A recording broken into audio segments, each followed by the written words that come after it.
अनुपमा की जिंदगी में राघव के आने के बाद जैसे हर दिन एक नई सुबह लेकर आया।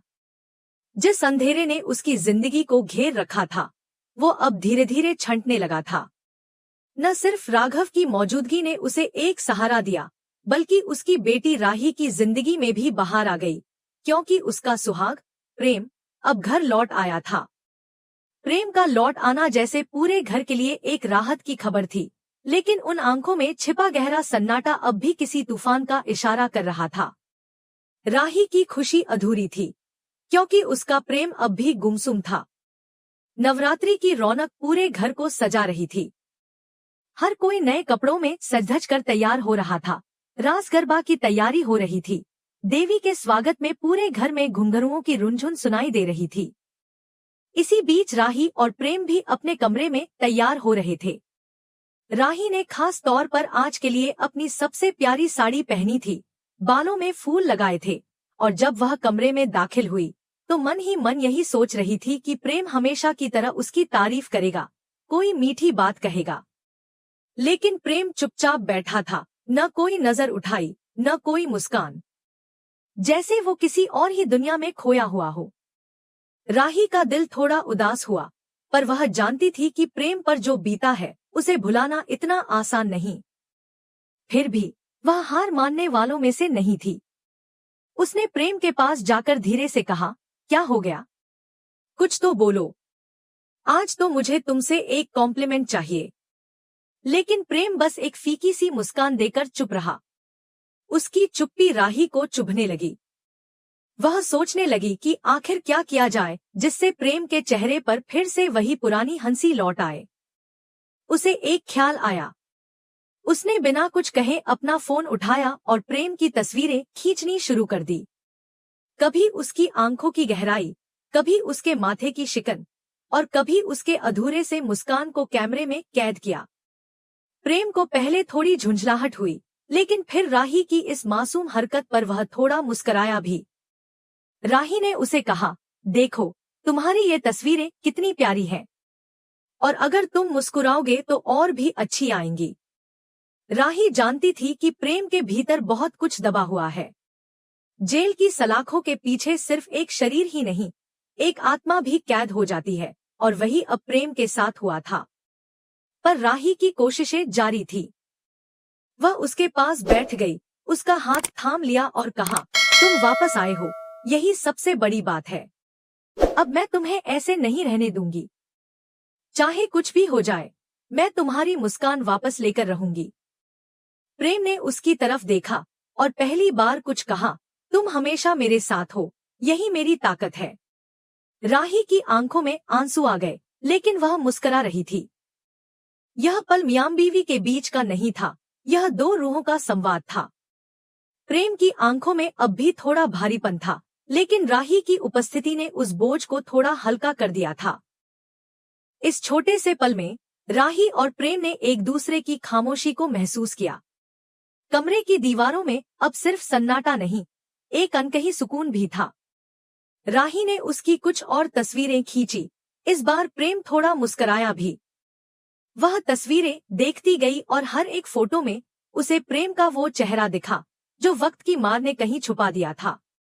राही ने उन तस्वीरों को एक छोटी सी वॉल पर लगाना शुरू किया, जैसे वह हर दिन प्रेम को दिखाना चाहती हो कि देखो तुम कितने प्यारे हो। हर तस्वीर एक कहानी बन गई। किसी में उसकी गहरी सोच, किसी में हल्की सी हंसी, और किसी में राही की परछाई। यह दीवार अब उनकी जिंदगी की नई शुरुआत का प्रतीक बन गई थी। प्रेम को यह सब थोड़ा अजीब लग रहा था, लेकिन वह जानता था कि राही उसे वापस जिंदगी की ओर खींच रही है। वह जानता था कि वह अब अकेला नहीं है। उसकी जिंदगी में राही थी, अनुपमा थी, और अब राघव भी एक छांव की तरह साथ था। अनुपमा, जो अपनी बेटी के हर दर्द को बिना बोले समझ जाती है, वह भी इस बदलाव को देख रही थी। उसे लगने लगा था कि प्रेम और राही एक दूसरे के सहारे फिर से खड़े हो जाएंगे, बस थोड़ा वक्त देना होगा। और शायद यही वक्त उन्हें एक नई कहानी की तरफ ले जाने वाला था, क्योंकि जहां एक तरफ यह रिश्ता गहराई पकड़ रहा था, वहीं कहीं न कहीं एक और तूफान उनके दरवाजे पर दस्तक दे रहा था। लेकिन फिलहाल इस पल में राही और प्रेम के बीच सिर्फ तस्वीरें नहीं, भरोसा और प्यार की रेखाएं खिंच रही थी। और इन तस्वीरों में छुपी हर मुस्कान, हर नजर, हर एहसास इस बात का सबूत था कि जब साथ हो सच्चा प्यार, तो हर दर्द भी धीरे धीरे मुस्कान में बदल जाता है। प्रेम के लौटने के बाद राही ने उसे मुस्कान दिलाने के लिए जो छोटी छोटी तस्वीरें कमरे की दीवार पर सजाई थी, वो अब एक नई शुरुआत की नींव बन गई थी। हर तस्वीर में उसकी कोशिश झलकती थी, एक कोशिश अपने टूटे हुए प्रेम को फिर से जोड़ने की, उसके मन की थकावट को हल्का करने की, और उसकी आंखों में फिर से वही चमक लाने की जो कभी हुआ करती थी। प्रेम देखता रहा उन तस्वीरों को, कुछ कहे बिना, पर उसकी आंखों में अब हर दिन थोड़ा सा भरोसा, थोड़ा सा अपनापन बढ़ने लगा था। लेकिन राही और प्रेम की इस नन्ही सी दुनिया में अब भी तूफान के बादल पूरी तरह से छंटे नहीं थे, क्योंकि जिस घर में अब उनकी जिंदगी बसने लगी थी, उसी घर में मोहित भी मौजूद था। मोहित, एक ऐसा नाम जिसे लेकर राही के दिल में अब भी एक असहजता थी और अनुपमा की आंखों में संदेह। अनुपमा, जो खुद बहुत कुछ देख और सह चुकी थी, अब हर रिश्ते की परतों को जल्दी पहचानने लगी थी। और अब तो जैसे उसकी आंखें मोहित के हर कदम पर नजर रखने लगी थी। एक रोज जब वह बाजार में सब्जियां खरीद रही थी, तभी उसकी निगाह मोहित पर पड़ी। लेकिन वह अकेला नहीं था। मोहित किसी अपरिचित व्यक्ति से बात कर रहा था और उनका हाव भाव कुछ सामान्य नहीं था। उस अजनबी का चेहरा जाने पहचाने लग रहा था और तभी अनुपमा ने तुरंत अपने मोबाइल से एक तस्वीर खींच ली, चुपचाप, बिना किसी को बताए। वो शख्स और कोई नहीं बल्कि त्रिपाठी था, जिसे देखकर अनुपमा के कान खड़े हो गए। त्रिपाठी का नाम पहले भी घर में एक बार उठ चुका था, लेकिन उसे लेकर कोई खास जानकारी नहीं थी। अब जब मोहित उसी से मिलने गया और कुछ चुपचाप बातें की, तो अनुपमा को पूरा यकीन हो गया कि दाल में कुछ नहीं, बल्कि पूरी थाली ही काली है। वो चुपचाप घर लौटी, पर उसके चेहरे पर अब पहले जैसी सहजता नहीं थी। वह जानती थी कि अगर यह बात सही निकली, तो राही और प्रेम दोनों को एक बार फिर टूटने से कोई नहीं बचा पाएगा। अनुपमा ने राही को अपने पास बुलाया, उसे धीरे से समझाया कि वह मोहित से सतर्क रहे। राही चौंकी, पर उसने माँ की बातों को हल्के में नहीं लिया। उसे भी कई बार मोहित का व्यवहार अजीब लगा था, लेकिन वह कभी खुद को पूरी तरह यकीन दिला नहीं पाई थी। अब जब अनुपमा ने उसकी आंखें खोल दी, तो राही ने भी ठान लिया कि वह सच्चाई सामने लाकर रहेगी। रात के वक्त जब सब सो चुके थे, राही चुपचाप उठी और मोहित के कमरे की ओर बढ़ी। दरवाजा बंद नहीं था, बस हल्के से धक्का देने पर खुल गया। कमरे में घुप्पा अंधेरा था, लेकिन राही के हाथ में मोबाइल की फ्लैशलाइट थी। उसने धीरे धीरे अलमारी खोली, दराजे टटोली और जैसे ही एक फोल्डर हाथ लगा, उसके हाथ थम से गए। उस फोल्डर में कुछ ऐसी फोटोज, दस्तावेज और रिकॉर्डिंग्स थीं, जिन्हें देखकर किसी का भी माथा ठनक जाता। फोटोज में मोहित और त्रिपाठी की मुलाकातें, कुछ पुराने पेपर्स जिसमें किसी बड़े सौदे की बात थी, और एक पेन ड्राइव जिसमें मोहित की बातचीत की रिकॉर्डिंग थी। ये सब उस राज को उजागर करने के लिए काफी थे जिसे अब तक घरवाले अनदेखा करते आ रहे थे। राही की सांसें तेज चलने लगी, लेकिन उसने खुद को संभाला। वह जानती थी कि यह जानकारी तुरंत अनुपमा तक पहुंचानी होगी। अगली सुबह राही ने वो सब कुछ अनुपमा को दिखाया। अनुपमा ने शांत रहकर सब कुछ देखा और सुना।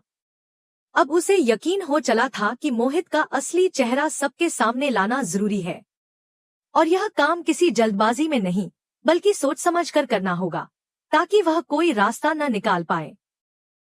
घर का माहौल अब भी नवरात्रि के उत्सव से भरा था, लेकिन अनुपमा और राही के भीतर एक अलग ही तैयारी चल रही थी। दोनों ने तय किया कि जब घर में सब इकट्ठा होंगे, तभी मोहित को बेनकाब किया जाएगा। यह फैसला लेना आसान नहीं था, क्योंकि मोहित किसी न किसी से जुड़ा हुआ था और उसकी सच्चाई कई रिश्तों को झकझोर सकती थी। प्रेम को अब तक इस बारे में कुछ भी नहीं बताया गया था, क्योंकि वह अब भी खुद से जूझ रहा था। उसकी आंखों में अब भी जेल के दिन घूमते थे, और राही नहीं चाहती थी कि उसे फिर से किसी संकट में झोंका जाए। लेकिन जब यह सच सामने आएगा, तो सबसे ज्यादा असर उसी पर पड़ेगा, और राही के मन में यही डर था। मोहित अब भी अपने चालों में लगा था, उसे अंदाजा नहीं था कि उसका पर्दाफाश होने वाला है। वह अब भी घरवालों के सामने मीठे बोल बोलता, अपनी मासूमियत का नकाब ओढ़े रहता। लेकिन जैसे जैसे दिन बीत रहा था, उसके चेहरे की घबराहट भी बढ़ती जा रही थी। शायद उसे भी अब महसूस हो रहा था कि अनुपमा उसकी हरकतों को पकड़ चुकी है। और अब वह दिन आने ही वाला था जब मोहित का असली चेहरा सबके सामने आएगा। राही और अनुपमा ने सारी तैयारी कर ली थी। बस एक सही समय का इंतजार था, जब सब घरवाले इकट्ठा हों और तब उन सबके सामने यह राज खुले। उस दिन राही ने खुद से वादा किया कि चाहे कुछ भी हो, वह अपने प्रेम को फिर से किसी साजिश में फंसने नहीं देगी। क्योंकि अब की बार न सिर्फ प्रेम को बचाना था, बल्कि उस पूरे परिवार की इज्जत को भी। और शायद ये लड़ाई सिर्फ राही और अनुपमा की नहीं थी, ये उस हर औरत की लड़ाई थी जो अपने घर को बचाने के लिए खामोशी से हर तूफान से टकरा जाती है।